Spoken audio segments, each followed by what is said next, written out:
You mentioned you guys have 6 to 8 open roles at any given time. Like you're 30 people right now, but generally, I feel like there might be a lot of companies that at 30 people, they're like, oh, we don't need an ATS. We'll keep doing the status quo. We're not big enough Yeah. yet. But like, what is that tipping point? Is it a certain number of like growth rows targeted? Because I always tell companies like, look, you're also going to be backfilling and you have to factor that in to your hiring plans as well. So like, what would you say is the tipping point of volume that, creates that need?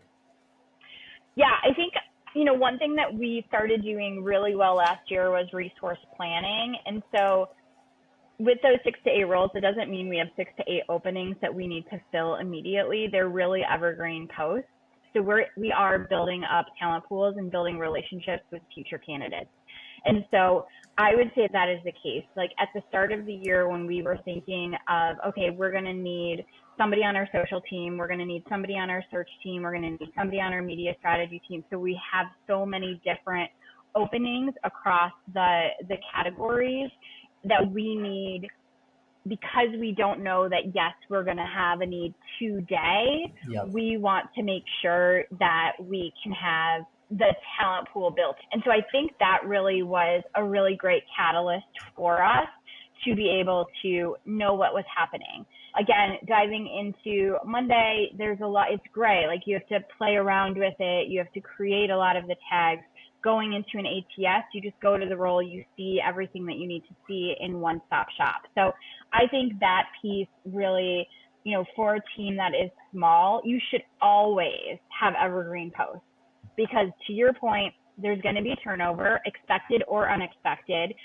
If you're an agency and you're talking to clients, you have no idea what a new client might bring to the table. We have certainly experienced where a client's budget when they sign with us is this, and then 3 weeks later, it skyrockets. And so when a client's budget is higher, you certainly have a need for spending a little bit more money in making sure that you've got the right candidate flow, or a team member flow, excuse me. So those are some of the things that I think are really important.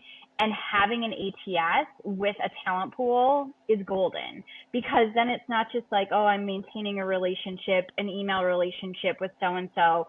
And if Eric says, hey, remember that candidate we interviewed 6 weeks ago? Like, and then I'm trying to like rack my brain versus just going into the ATS and finding the information. So even if you're not really underwater with recruiting and you're like in a good place and you feel really confident, you have no idea what's going to happen on Monday morning and how many potential roles you might need to fill. So the ATS from a talent pool perspective is awesome. There's tagging options, so you know that you're going to go back to. One success story we had a team member. She did her Spark Hire interview on Valentine's Day, and we all loved her. We ended up hiring somebody with a little bit more experience, and then 3 weeks later, we realized we needed another person. She was still available, and she started with us at the end of April. So there is a huge win for that talent pool element. Even if you're not like, oh my God, I have so many roles I need to recruit for, that talent pool really does help to kind of give you a starting off point when a role populates. Yeah,